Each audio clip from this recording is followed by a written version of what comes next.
na natin yun salita ng mga viewers. Sana hindi nyo na lang ginamit yun as a respect doon sa taong nakasama.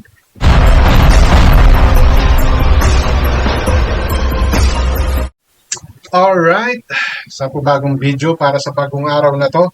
And I hope nasa mabuti kayong kalagayan despite of our crisis na nahihirapan sa Pilipinas at sa buong mundo.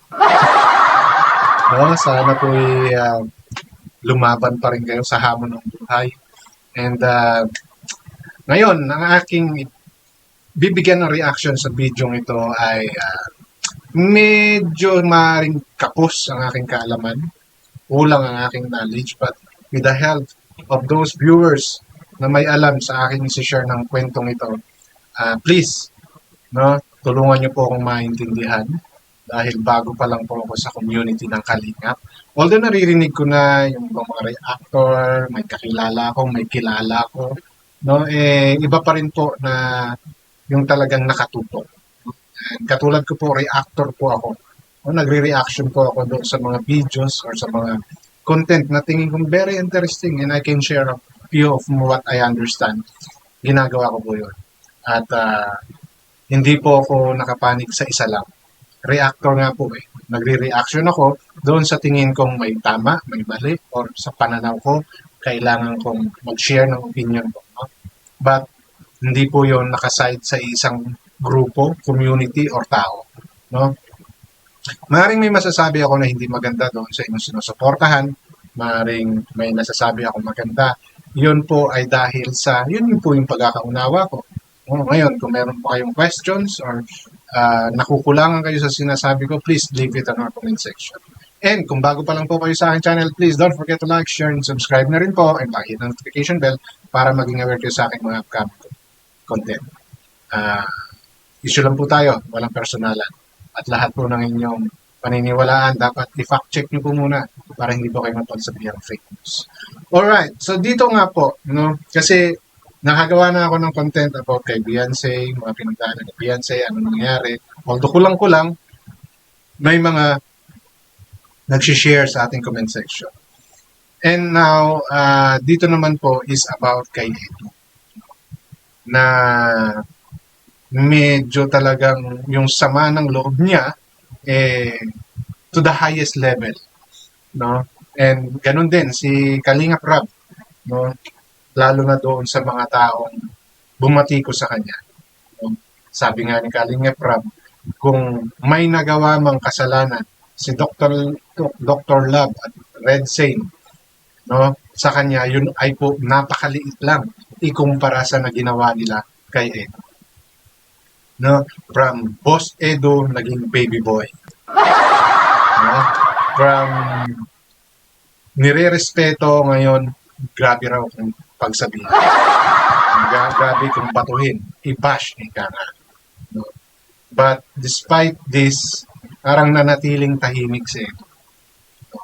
At sa pananahimik niya yun nga, parang ang naging dating sa iba is nagpapaawa siya. Okay? Kung bakit ko po ito nasabi, dahil po napanood ko yung ilang portion ng live ni Edu. At doon po tayo magbabase ng aking reaction. At inuulit ko po, wala po akong pinapanigan. Ito po ay aking opinion lamang base sa aking narinig na panood at na-analyze. No? Kung meron man po kayong may dadagdag, may masasabi kayo na makakatulong para mas maintindihan natin at panglingkod, please share it on our comment section. No? Hindi po lahat ng aking sinasabi ay tama, hindi lahat bali.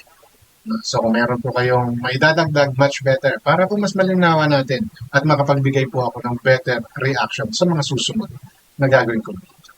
Okay? So your input is highly appreciated by yours truly. Okay? So allow me to share that portion of the video ni Kalingap Edu kung sa live niya na talaga namang naging malaking puzzle sa akin. Bakit ganun yung nasabi niya? And bakit ganun na lang yung mga nabanggit din ni Kalingap Rab? Noong una, syempre, pinsan di ba? You need to protect your own. Diba? Hindi mawawala yun. Diba? Kahit na sabihin natin may rules, no? Kung minsan hindi maiwasan na yung rules is ma mababiolate natin because blood is thicker than water, sabi nga nila. No? Pero kayo po, mga nakapanood, no? Yung kumbaga, ina-analyze yung situation, kayo po yung makakapagpalinaw ng kwento. And I want to hear from you. Okay? So ito po yung portion na live ni Edu, no, na mayroon siya mga nasabi. Yung ginawa ni Dr. Labat ni Red Sain, hindi po ba napakalala nun? Matamang hindi ko nga pinalagan eh. Yan pa kaya na, ano lang, kung sakali. Wala yung dun sakaling tingin ang ginawa ng dalawa. So kahit magkabasyo dito, wala yun. Wala na guys, ibang na tayo. Wala na makakaano. Sa mga nangyari, grabe. Grabe yung pagsubok na ginawa. Grabe yung mga nangyari. Wala na makakaano sa akin. Parang manhid na ako sa lahat. Ibang klase.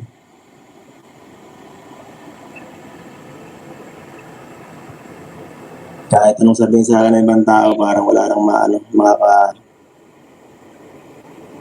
nakakaano sa akin.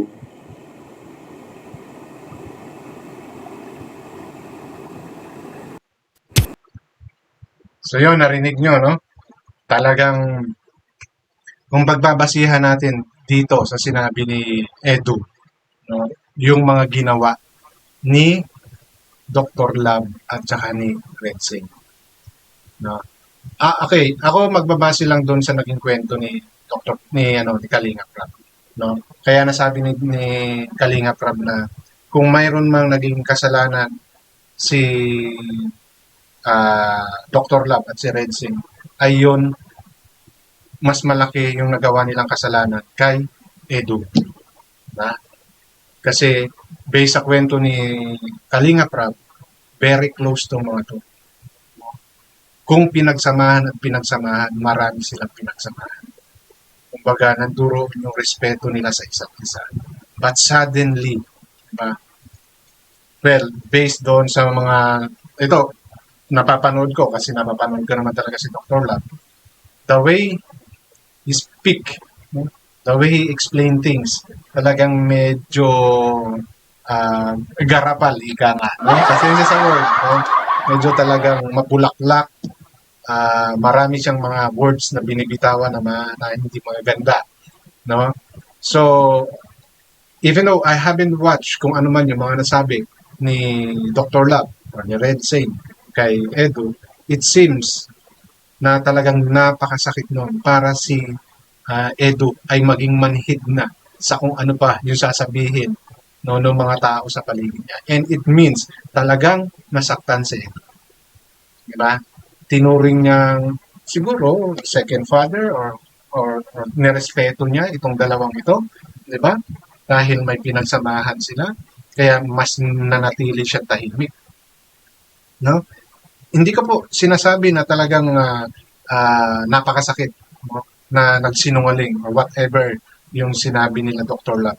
But for Kalinga Prab to say those things na kung may naggawang kasalanan si Dr. Lab at si Red Singh sa kanya, napakaliit po nun ikumpara sa ginawa nila kay Edu. No? And for Edu to say na hindi pa ba malala yung ginawa ni Dr. Lab at ni Red Singh sa akin? Di ba? Na pero hindi niya pinatulan. Hinayaan niya. And yeah, as far as I know, I don't see any video saying na talagang binalikan ni Edu, no, si Dr. Lab at saka si Red Sain, na yun nga siguro dahil sa pananahimik ni Edu, no, sa issue, parang lumalabas, nagpapaawa effect siya. Yun yung naging parang interpretation din ng iba, di ba? But deep inside, he is hurting, but he choose not to rebut, no, or sagutin kung ano man yung sinasabi against sa kanya para nga hindi lumaki yung gulo, di ba? And for him, the more you speak about that, the more issue will come out.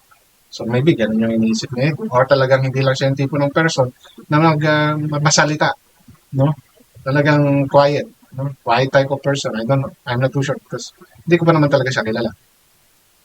Ako lang ay nagbase sa mga nabanggit ni Dr. ni Kalinga Prab at sa kanya. No? Pero wala pa akong napanood na talagang nagsasabi na itong si Dr. Love ay talagang siniraan, no? Kung ano-ano yung mga pinagsasabi against kay ito. Because as we all know, talagang si Beyonce ata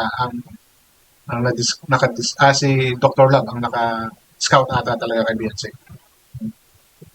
So, siguro, sa sobrang protection ni Dr. Love kay Beyonce, nakalimutan niya yung pinagsamahan nila niya.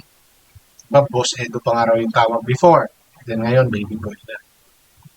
Diba? So, kumbaga, sa ganung salitaan pa lang, na dati mong ka-close, may pinagsamahan kayo, nga sabi pa nga ni Kalinga Prab, di ba?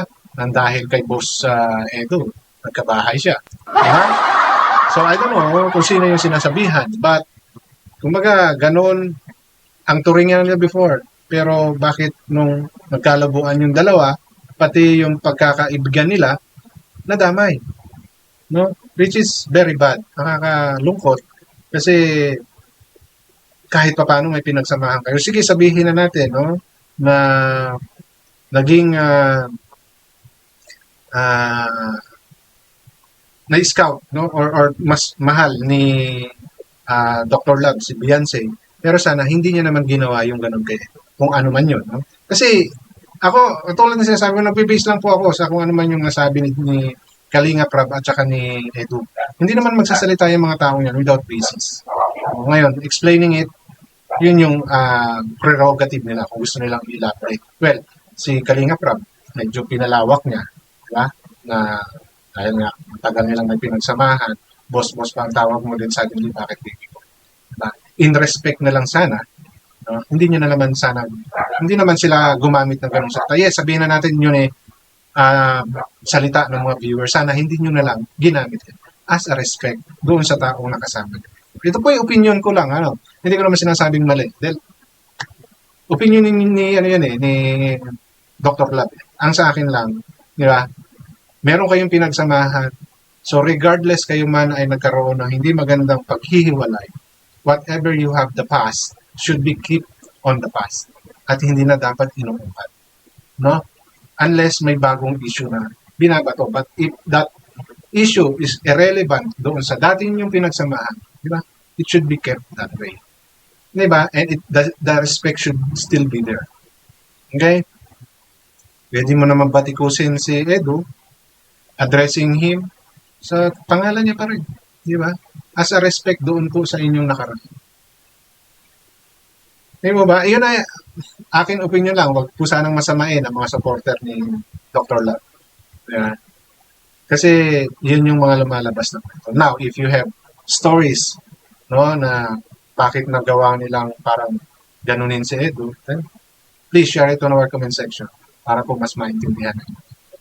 Sa ngayon kasi, ang lumalabas, yung mga ginawa ni Dr. Love at ni Redsin ang mas lalong nagpatibay kay Edu para maging manhid, no? Maging manhid sa mga bashing na marireceive niya pa at nare-receive niya na. No? Kaya hindi na siya affected. Kaya nga naging yun yung ginawa niya example sa may nagtanong na wala nang mas matindi na betrayal, no? Na kanyang na-receive from Dr. Love at Redsin. Okay? So, inulit ko, hindi po ako naninira. Ako po ay nakabase lamang sa kung anong aking narinig na panood. No? So, for those na medyo may malalim na kaalaman sa isyong to, please share ito na our comment section. Mapating guwapa man kayo or kalingap community. No? So, hanggang dito na lamang. Maraming salamat.